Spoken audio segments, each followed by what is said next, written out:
Come ride the little train that is rolling down the tracks to the junction. Forget about your cares, it is time to relax at the junction. Lots of curves, you bet, and even more when you get to the junction. Petticoat Junction.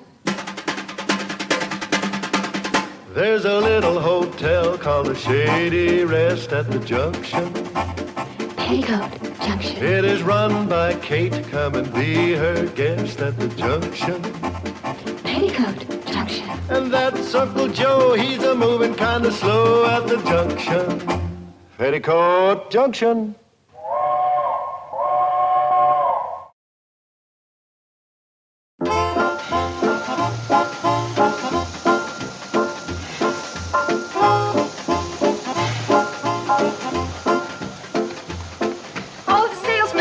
Charlie, and still no sign of Mr. Bedlow.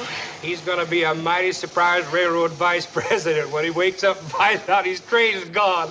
Kate sure had a wonderful idea to sneak out of here while... Boyd, are you burning railroad ties again? Gee, Charlie, I just burned the loose ones. Besides, we need a quick fire. You go tell your ma that if she can keep Mr. Bedlow asleep just 10 more minutes, we're on our way to Pixley. Will do.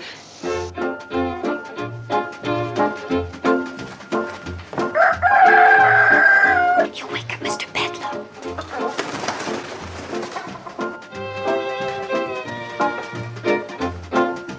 Everybody get on the train? Yes, Mom, but it'll be another 10 or 15 minutes before Charlie and Floyd can get up enough steam to pull out. We just got to see to it that Mr. Bedlow doesn't wake up before they leave. All aboard!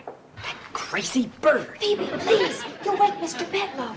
Run get her a piece of toast. Oh, and hide Uncle Joe's Indian. He found it again. Not yet. Is he still asleep? Yes, but Uncle Joe's fussing around. He can't find his bathrobe. Well, I loaned it to Mr. Bedlow. And you tell him that Mr. Bedlow is sleeping in the bridal suite and not to disturb him. Will, Mom? Oh, Billy Joe, you start getting things ready so the minute Mr. Bedlow wakes up, we can quick serve him breakfast in bed and keep him there. But Charlie and Floyd and those salesmen ate up all the eggs. Oh, no. Oh, Betty Joe, go out and gather up some eggs, dear. Bobby Joe, you keep an eye on the upstairs. Okay, Mom. And you start cooking up some ham, bacon, and sausage, and try not to burn it. Burn it! Burn it! You keep your big beak closed except for eating. What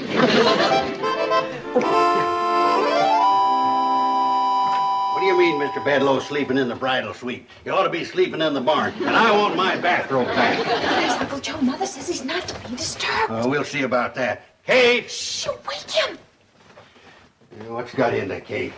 City feller comes in here, shuts down the railroad, fires everybody, ruins the hotel, and she gives him the best room in the place. Kate! Shh, you're going to wake Mr. Bedlow. That chance. Buried 3 feet deep in the softest feather bed in the hotel.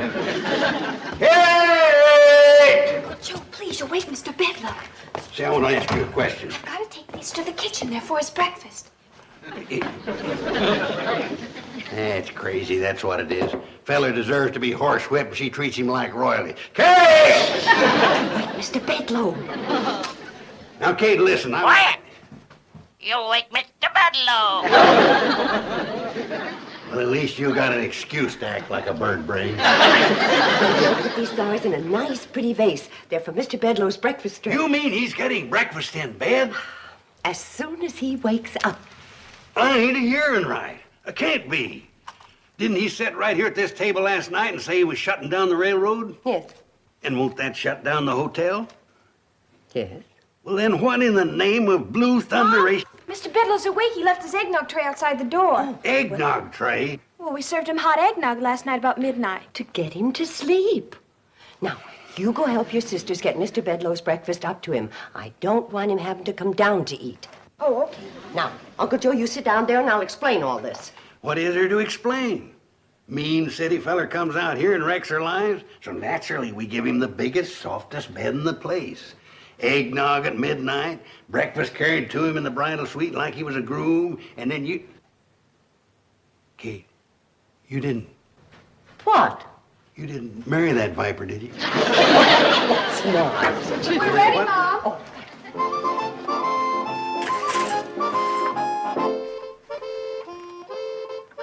That's very nice.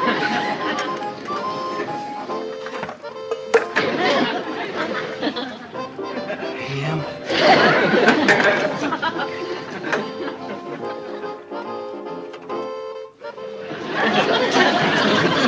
Now remember, girls, pretty smiles and happy talk. Ain't you going up and move his jaws for him so he won't have to chew? Joe, I'm doing everything for a reason. Now sit down and I'll explain.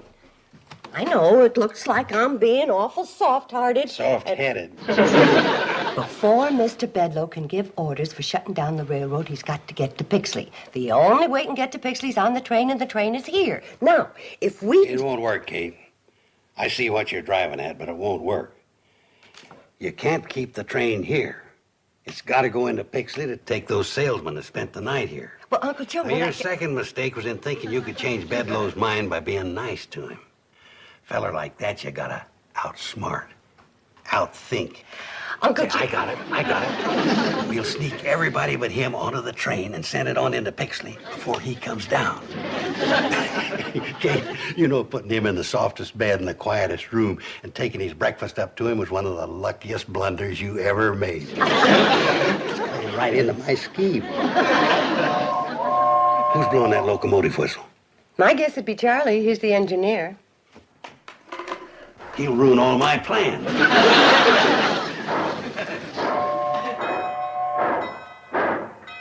The darn fool's pulling out. We won't have time to wake the salesman. Well, they're on the train, Uncle Joe. How come? Well, I woke him up early. Kate, this is your morning for lucky blunders. Mom, it worked. We heard the train pull out. And now Mr. Bedloe can't go into Pixley. Your idea was brilliant, Mom. I knew it would work. Oh, well... wait a minute, girls. In all fairness, Uncle Joe had the same idea. That's true, girls. It's just that your mother got up first and beat me to it.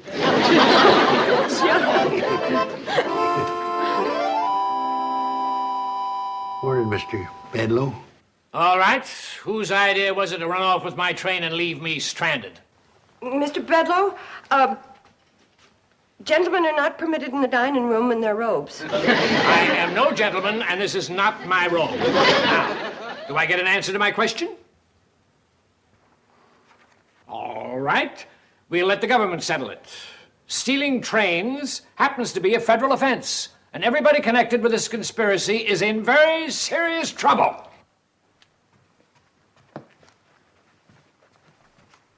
I hope this teaches you a lesson, Kate. Next time you get one of your crazy ideas, check it over with me first. I could have told you this would never work. Hey. What? Somebody's hid my Indian again.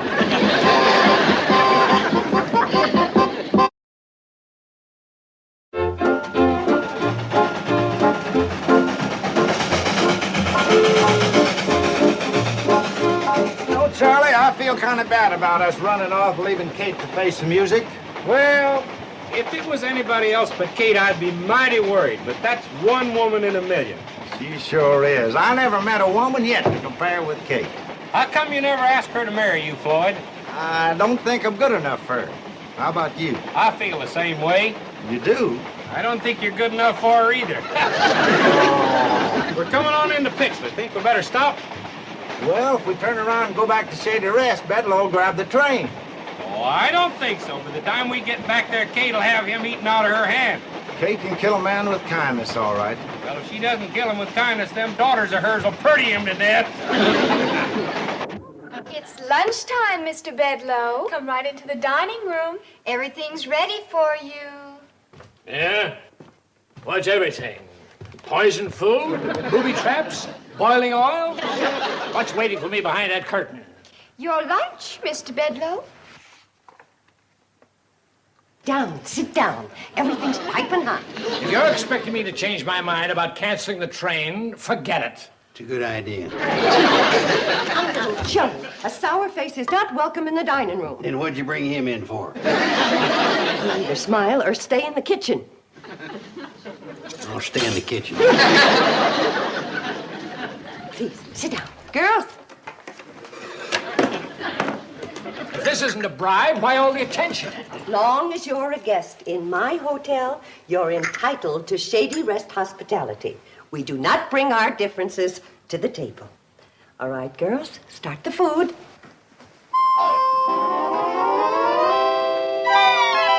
More coffee? More pie, Mr. Bedloe? More cake. How about some more homemade ice cream? And this time, try my hot fudge on a sundae instead of strawberries and peaches. Oh, please, no more. I've never had such a meal in all my life. Oh, come on. I'll bet your wife cooks a better meal than this every day. Some women don't care about cooking. They're meant to just sit around and look beautiful. Now, don't tell me your wife isn't beautiful. She'd have to be to catch a successful, good-looking man like you. Oh, yes, let's go into the lobby where you can relax and listen to the entertainment. Entertainment? Just a little singing to settle the food. Nothing like music after a meal. What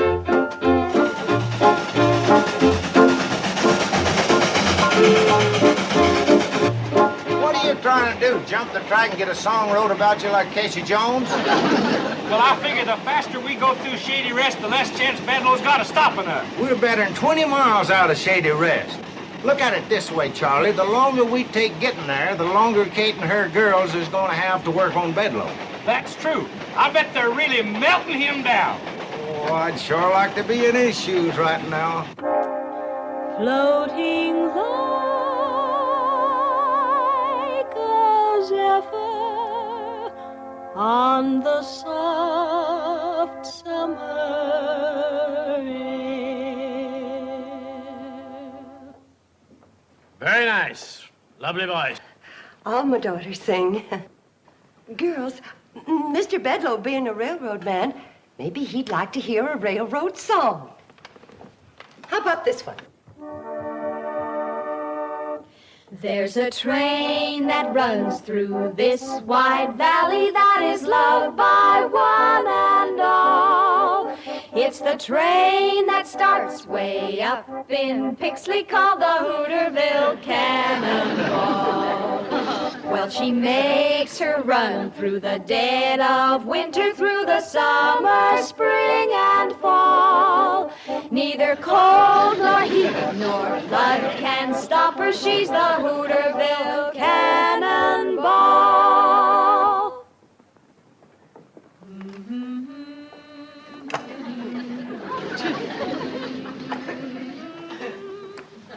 Yes, Mr. Bedloe. The folks in this valley depend on that train. It hauls the farmers' crops to market. It takes their children to school. It brings their supplies from town. And on Sunday, it makes a special trip just to take folks to church. When my 3 babies were born, who came screaming through the night to bring the doctor to my side? The Hooterville Cannonball. Her whistle speaks a language we all understand. To the children, it's a lullaby. To the young folks, a song of love. And to the old, a hymn of comfort. Mr. Bedloe, the folks in this valley haven't got much money. But as long as that little train runs, they'll never be poor. That's the Hooterville Cannonball.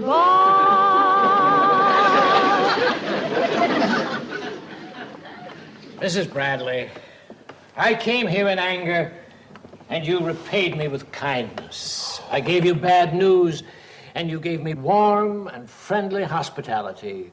You and your lovely daughters have taken the time and the trouble to explain what the Hooterville Cannonball means to you and your neighbors.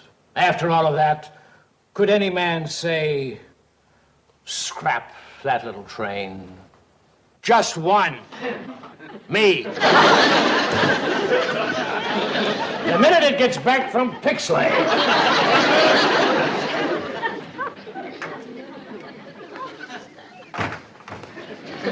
Oh, Mr. Bedloe, have a chair. Thanks. I will.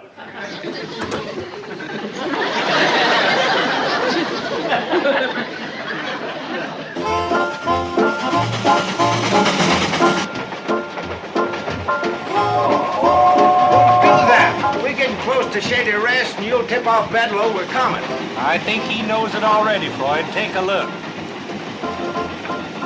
It's Bedloe. Right smack dab in the middle of the track.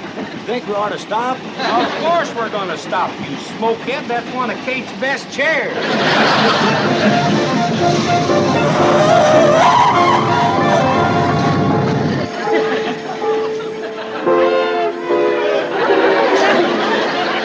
Mr. Bedloe, listen to me. I got something to tell you. Please.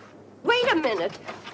Floyd and Charlie say they can't back all the way to Pixley. It'll be dangerous. They gotta go on to Hooterville. Fine, I can cancel the train just as well from there.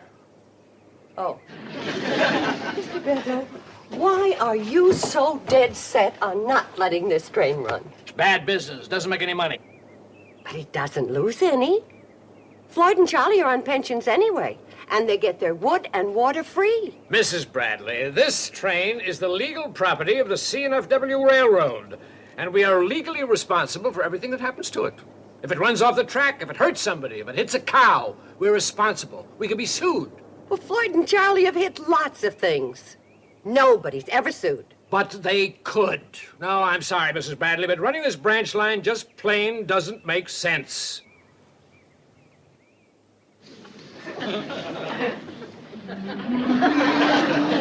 Doesn't it make sense to help folks when they need it? Bring the doctor when you're sick. Take little children to school. Forget it. It won't work. You go up there and tell those two clowns in the locomotive they got 60 seconds to get this thing rolling or I'll cut off their pensions. Guess you win, Mr. Bedloe. I always do, Mrs. Bradley.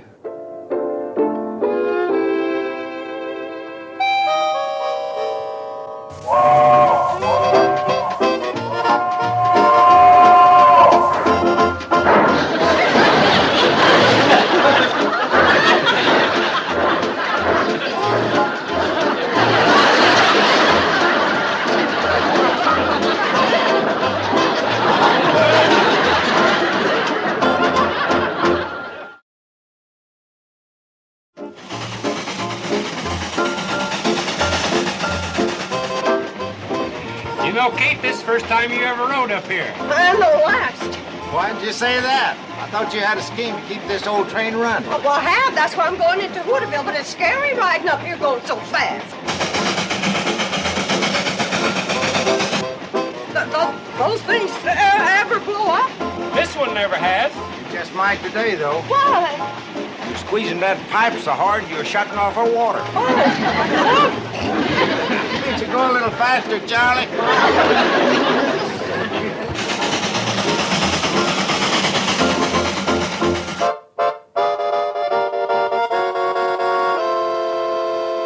Hey, I suppose you think that was pretty smart, my sitting in that coach while the engine went to Hooterville. No, I thought it was kind of stupid myself. I ought to knock you over that railing. You shouldn't have said that, Bedloe. No? Why not? Because it scared me. Wait a second. Sit down. Okay. That stupid train the only way to get to Hooterville? No, There's another way. that's right. You mean somebody can take me? Yeah. I can take you. Now listen, old-timer. I didn't mean to yell at you. I know you're not in this with these other people. I can see you're an intelligent man. You can? Now, I'm willing to pay you. No, I didn't ask for any money. I know you didn't. I'm forcing it on you. Now, come on, let's get going.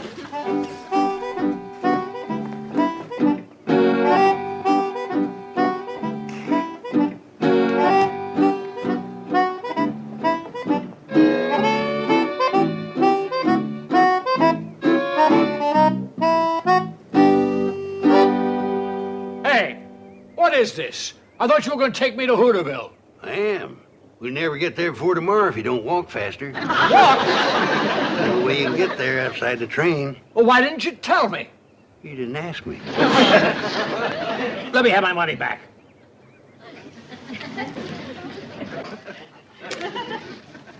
Indian giver.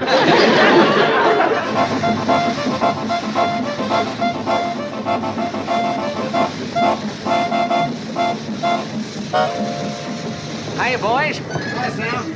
Kate. Oh, listen. Sam, I need your help. If we don't do something, Charlie and Floyd are going to lose their train. Well, I hate to tell you this, but they've already lost part of it. I don't mean that. Boys, you go on down and turn around and pick us up on the way back.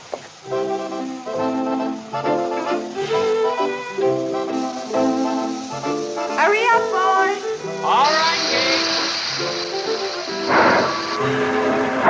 Sam, are you still a deputy sheriff? But I never was a deputy sheriff. I was marshal at the 4th of July parade once. That's close enough. Come on. Well, what's this all about, Kate? Come on, I'll explain. Don't worry, girls. I'll handle Bedloe. You know, fighting the railroad's a man's job. Hey, everybody! Mr. Bedloe got away. He's on his way to Hooterville. What? No. He found that old hand car and got it on the track.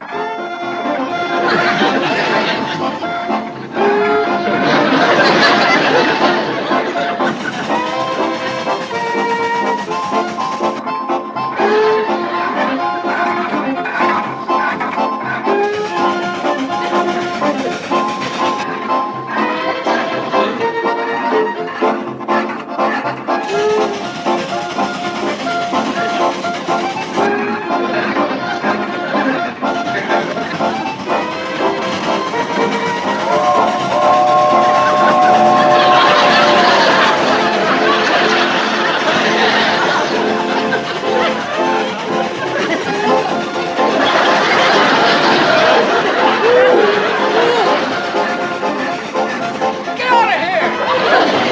Hey, whoa! Stop the train!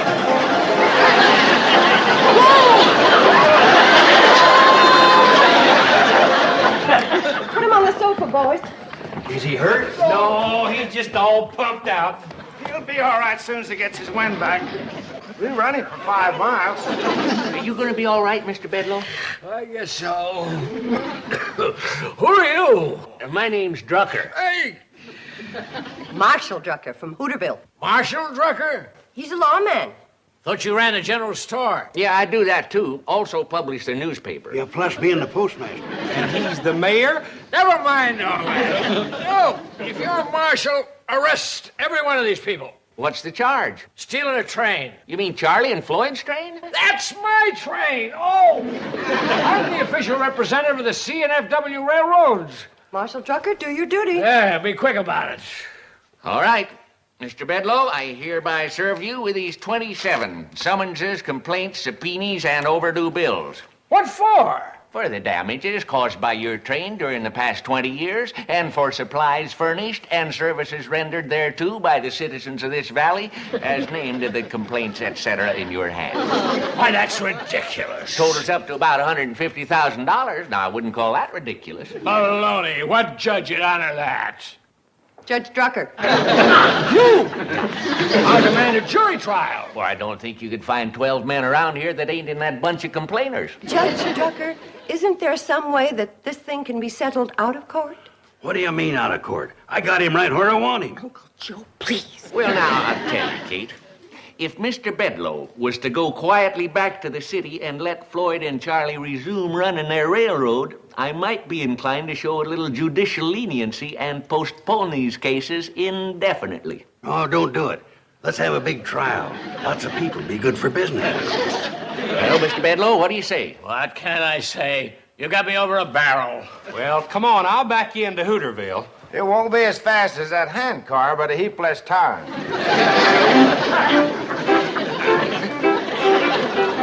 Well, Kate, you've pulled some beauties today. But letting him go was the biggest blunder of all. Oh, you think so? Well, he admitted himself we had him over a barrel. Well, I'm sorry. I don't blame you, Kate. But from now on, leave these things up to me. You know, fighting a railroad's a man's job. I'll remember, Uncle Joe.